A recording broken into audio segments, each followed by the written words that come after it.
Hey, good morning. It's Monday, April 21st. I hope you all had a wonderful Easter, and I'm excited about this week. A lot of content this week. Remember to like and subscribe here. I'm trying to grow on YouTube and Rumble.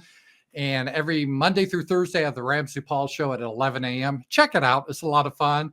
And then on Friday nights, I have my show at 8. It's a blast. And of course, Wednesday, we have Wednesday wrap up with Z-Man. We haven't picked our topic yet, but I got a few ideas. So it's going to be a great week. Thank you all for supporting me. And a lot of times you could tell what's important to a person by the photos they either have on the wall or on their desk, right? And typically you'd have like family pictures or maybe someone that means something to you, or if you're a Christian, you have a cross. It makes a lot of sense. And I thought of that because when they did a special about the SPLC, they're a liberal, anti-white, anti-Christian group. I forget the name of the guy, but in the background, he didn't have a photo of his family. He was tracking the decline of the white population in America because that's what motivated him every day, the decline of white America. And so you could tell a lot about a person. And Donald Trump, he has a big portrait of Andrew Jackson, who was a president in the 19th century. And he had that in his Oval Office in 2016. And now he's back in office. He has Andrew Jackson back up. So obviously, Trump really admires Andrew Jackson. And the reason he did this is Andrew Jackson, he said, is one of his favorite presidents because Andrew Jackson was a populist like Trump is. He was what for normal people want, and he was against the elites. And in fact, Andrew Jackson attacked the central bank idea, and he was a very strong president. And this is what Donald Trump admires. And I hope he remembers that, because we have a situation now where the Supreme Court basically ruled it's almost impossible to deport all these illegal aliens. You got to take it like by case basis. It would take over 100 years.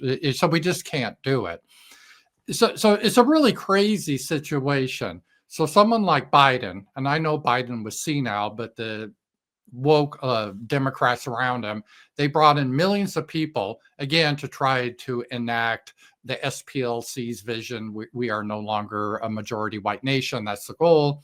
And their idea is that, hey, if we pour them in, it's going to be impossible to get them out. And then we know based on voting patterns, they will vote Democrat, and then we can totally dispossess the white population, ban guns, implement hate speech laws, make it illegal to criticize Israel, the whole thing that they want. And so this is their goal. And the way they look at this is it doesn't really matter. It's sort of a speed bump with Donald Trump because he's defending the border now. And now basically zero illegal immigrants are coming in. And then they're probably like, yeah, that it's a pause. It's a pause in our program, but it's no big deal, because once we get Trump out of office, we'll just start flooding millions of more in. And so it sort of works. They flood millions of more in, then we seal the border, but we can't deport anyone. And then 4 years later, or however long it takes, they continue to flood more in until eventually the country collapses. We still may have the name America or United States of America, but it won't mean anything anymore. And this is their goal. So they're like, aha, we got you. There's nothing you could do. And they're, in a sense, right if you go along with the current rule book, meaning the Supreme Court, the Constitution, like, well, we can't do anything. The Supreme Court doesn't allow it. So we just have to have these millions of illegals here. Can't get them out. I mean, maybe on one or two bases, but nothing major. And wow, then it's game over. There's no hope to restore this country. And it's really bizarre because when Biden brought in all these millions of illegals in illegally, the Supreme Court didn't jump in and say, whoa, well, you can't do this. This is violating the immigration law. You're allowing this to happen. You're in defiance. No. You got to send it back. You're in violation of the law. The Supreme Court didn't give a shit. They didn't give a shit whatsoever. But now trying to get them out, oh, now they care. So it's like, it's just rigged against us. So the reason I hope Trump channels his inner Andrew Jackson, this happened to Andrew Jackson, something similar. It had to do with the Cherokee Indians in Georgia. And there's a case called Worcester versus Georgia in 1832. And the court ruled that Georgia's laws over the Cherokee lands were unconstitutional, and they couldn't be removed. Right. That was that the Supreme Court ruled. But Jackson wanted them removed. And Jackson said, John Marshall, who is the head of the Supreme Court, the Chief Justice, has made his decision. Now let him enforce it. And so there's no way the Supreme Court, they don't have an army, they don't have a police force to enforce a ruling. So this led to the removal of the Cherokees from Georgia. And now the Cherokees, what's left of them, they live in Oklahoma and they run casinos. This is how it happened. And so Jackson said, I don't care, you're ruling, we're moving them out of here. And it turned out to be better for America, probably better for the Cherokees now that they have a lot of money in Oklahoma. But he was able to do that because he said, well, I don't care what the court says. This is a matter of our national survival. And I hope Trump is able to do that, saying, I don't care what the Supreme Court says. We cannot exist as a nation if we allow these people to stay in here, because they're going to turn America into their homelands. Because what makes a country great is not the Constitution or the laws, it's the people. Like the country of Liberia after the Civil War was set up with our Constitution, and it was populated by former Black slaves. And within a generation, they ended up in cannibalism.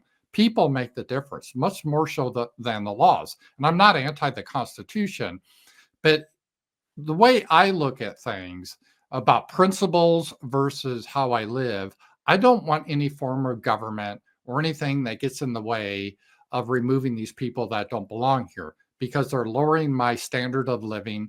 They're threatening the future of our children and our grandchildren. This is our homeland. They're here illegally. I don't care what the Supreme Court says at this point, because this is a greater need. And you can say, oh, but that sets a bad precedent for future presidents. Well, we've already been down this road with Andrew Jackson and the Civil War is the same type of thing. And because the Supreme Court, by the way, the Civil War, the Chief Justice, he was a secessionist. He agreed with the South's legal theory that they had a right to quit the nation. So there's sometimes when it's a critical matter, you just have to act. And this is just in one of those situations. It's a matter of life or death for our country. So if Trump doesn't do anything and abides by the Supreme Court order, there's no hope for the long-term future of the country, because eventually when there's a non-Republican in, or even some sort of woke Republican, we'll have millions more come in. We won't get them out. They'll vote Democrat. The country of the United States will start to look like a third world shithole like they came from, and you won't have your freedom of speech or the right to bear arms. All the stuff that we've loved, you won't have that anymore. Oh, at least I have my Constitution. No, you won't, because they'll vote that out too. So this is key. This is a matter of life and death. This is a matter of war. We've had an invasion of our country. That's a war. We need to act like it. And I hope Donald Trump channels that inner Andrew Jackson and says, well, Supreme Court, you've ruled, you try to enforce it. I'm getting these people out of here. Talk to you guys later.